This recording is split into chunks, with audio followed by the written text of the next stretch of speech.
Steve Jebsen, storyteller number 5. What's your name? Steve Jebsen, How long have you lived here? 62 years. What brought you and your family to Delmar? My mother was originally from Delmar. My father was from just north of Welton. So we lived here, generationals thing. Why did you move here? I've always lived here. What was it like growing up in Delmar when you were growing up? It was fun. I grew up south of town on a farm, so didn't get to town too often, but What are your favorite memories growing up? oh, getting to come to town to visit friends, playing baseball, Little League, playing basketball. I was in 4-H, so made a lot of good friends in town. What is special about Delmar to you? It's where I grew up. I guess it's what I know. It was always been home. How has Delmar changed over time? Oh wow, where do I start? Back when I grew up, there was lots of businesses in town. There was 4 or 5 taverns, there was 2 or 3 gas stations, there was a barber shop, there was insurance, doctors, and now we have a bank, and only a bank and a gas station and a Casey's. What were the downtown buildings like before they were empty? Well, they were in pretty good shape. When I was really young, there was I guess they called it a nightclub that burnt in downtown. That was, I can just barely remember going there. Of course, there were several taverns, hardware store. You know, they were fairly good shape.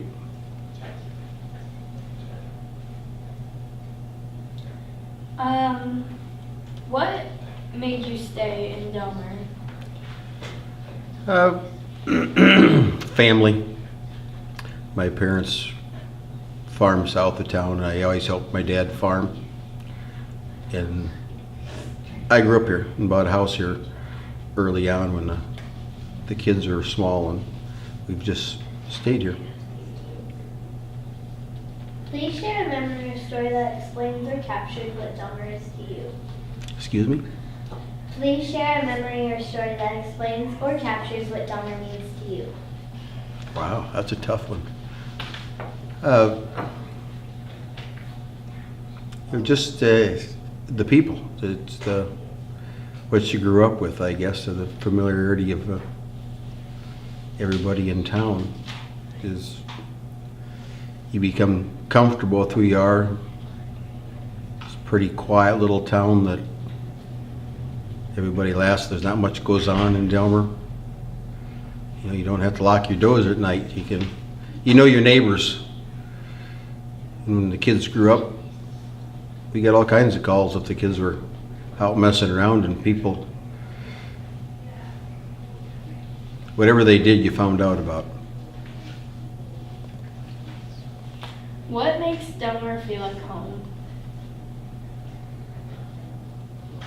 It is home. I know it's always been home. You know, that familiarity thing that you know everybody. You're comfortable with everybody, and still know probably 90% of the people that live in town on a first name basis. If you could leave Delmar, would you? I don't think so. I've had opportunities to go before, and we have decided to, when we bought the house, we decided to stay here. We looked several places to buy a house.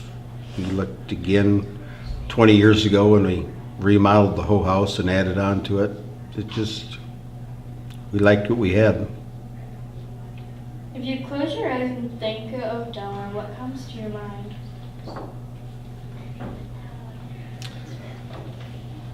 small, little, quiet town. Just enjoyable.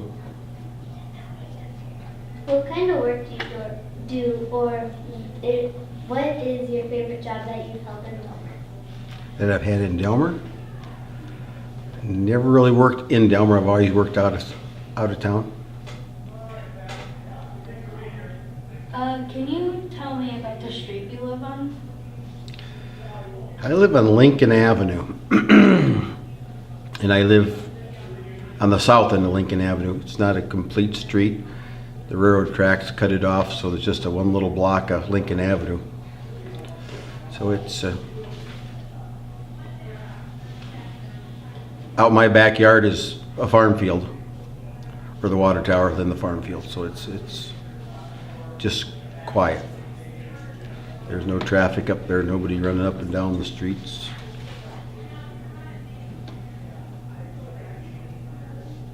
Oh, can you tell me about the history of Delmar?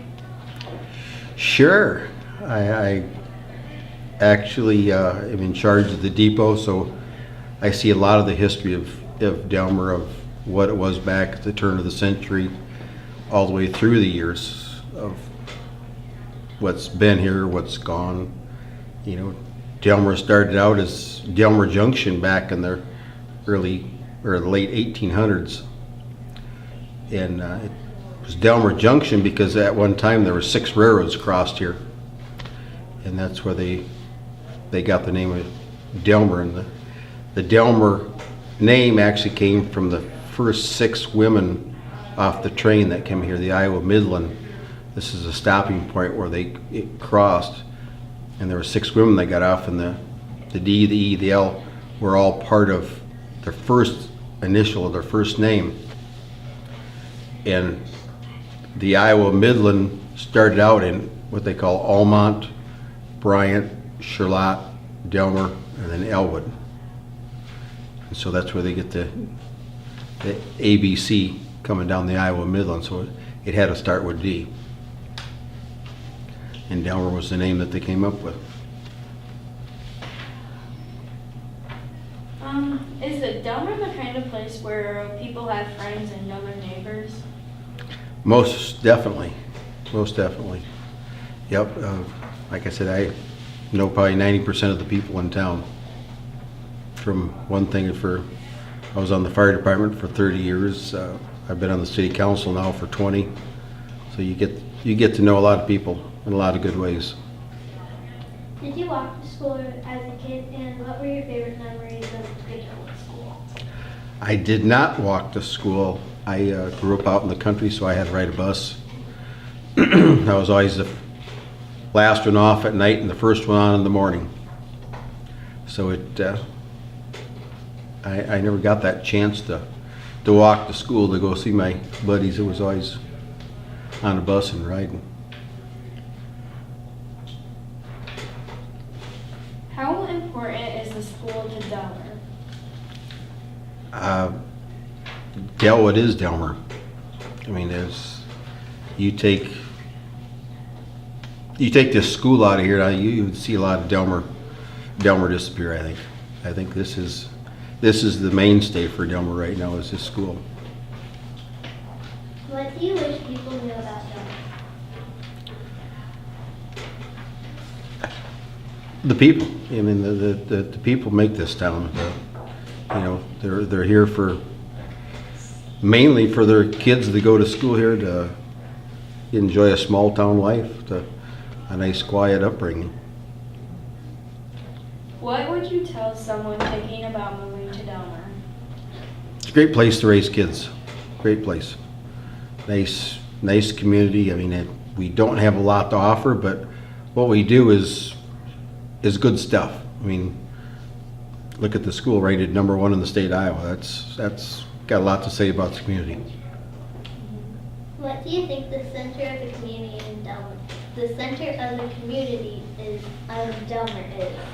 I think we're sitting in it right now. The school, it's the best part. We got the 2 churches. You know, that's very important. But I think the school is the center right now. Do you know why we still have the jailhouse and why we still have it. Yeah. It's a big part of Delmar's history. We still have it. It's been preserved now twice, or restored twice. It originally started out as the railroad calaboose. It's where they would, when the railroad workers would come in the town, or the hobos, they get drunk and they had to have some place to lock them up in town for overnight. And that's why they built the railroad, actually built the calaboose. What is the most important thing the mayor should do? Excuse me? What is the most important thing the mayor should do? That who should do it?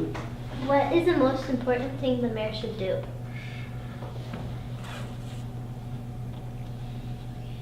The mayor should do? The mayor in Delmar has a lot of duties.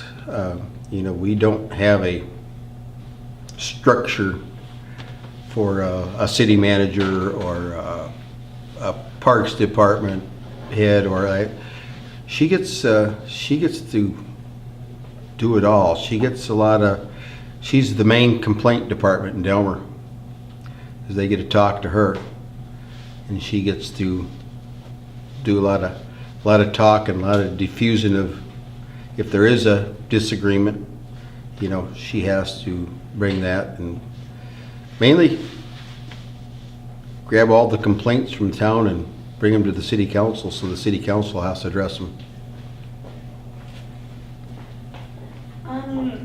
What would you want Delmar to be like and look like in the future?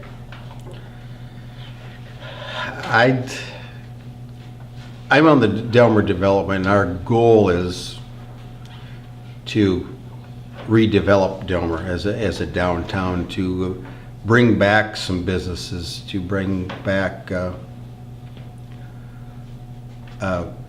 cafe, a bar. I mean, there's buildings downtown that aren't in very good shape anymore. We'd really like to, that's our goal, I think, as a development and as a city, to get back in and develop a place for people to come meet, whether we have the Grossman Hall for like a civic center or a meeting place.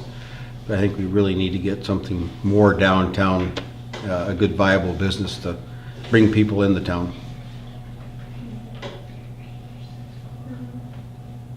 That's it. Would you mind just talking a little more about Delwood Development since you're on it? Because we had someone else mention that. Delmar Development has been around for, well, I'm going to say a good part of 20 years. And that's basically what developed our park. They did all the sidewalk lights in the park, the shelters. That's where all this had started. And then over the years, we did the car show for a number of years under the Delmar Development. And it kind of fell apart for about 5 or 6 years. And like I said, I'm also on the head of the depot, or on the depot committee.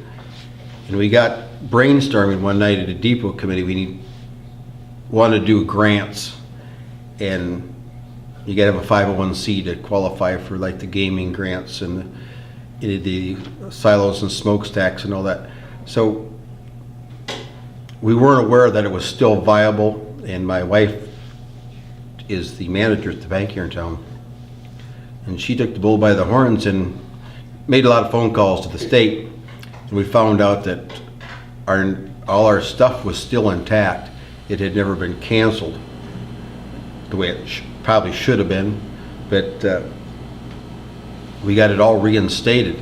And that's when we went to the mayor, and the mayor was already in a what they call a mayor's roundtable. It's all the area communities that we're meeting and discussing. That we're like a lot of communities. There's nothing much left in town.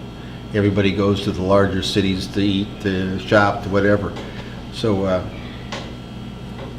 we started looking for ways. We started to, there was 4 or 5 of us got together, I think, for the first development meeting. And it was basically just a depot meeting. And we started sending out letters, inviting people to participate in the development. We tried to start it out, and we average 15 to 20 people at every, it meets to the first and third Tuesday of the week, or of the month, excuse me. And you know, whenever people can come. You know, some days we have a packed house. We meet at the fire station, and sometimes they're packed. Last meeting there was 5 of us there. You know, there's life is busy, so people can't make to all of them. But yes. Did you help make the park down there too? No. Okay. No. The park, is basically you have the road going through the park, and the north park, that was actually where the railroad used to go through. And they cleaned all that dirt out and hauled it west into town and made that park where all the pavilions are. That used to be a railroad right away. It used to be filled with trees. When I was very young, there was a huge dance hall down there. And my mother just passed away a year ago, and she used to tell the story. Her father loved to dance, and my grandmother was from Preston, which is about 20 miles by the way the crow flies. And he farmed east of town. He would ride his horse in along the road right away, and there's a excuse me, a livery stable right up by the depot. He put his horse in there for the night. He'd take the train to Preston, get off, court grandma, go back to the depot and sleep all night, and then he'd get on the train back to Delmar in the morning, get on his horse and ride back out to the farm, do chores. So it's kind of an interesting story that how back in the day how you had to meet people. I'm getting off the subject of the Delmar development, but that's kind of where we are right now. And then the mayor is the one that got this grant to get you people here to start this. So it's kind of where we're going. We're trying to, you know, looking for economic development stuff also to help us. We have some people interested in opening a couple businesses downtown. Can't say much about it because it's just talk right now, but we're really hoping that we can, the city owns a good share of a block that's vacant down there that we could develop. But there's roadblocks and that too with the city owning it and wanting to help people out, because it's just by law, it's just makes it hard. So I don't know if Awesome. I have the last word about Delmar on this. Not too much pressure. Yeah. Go Delmar. There we go. You know, it's right here. Yeah. Says it all.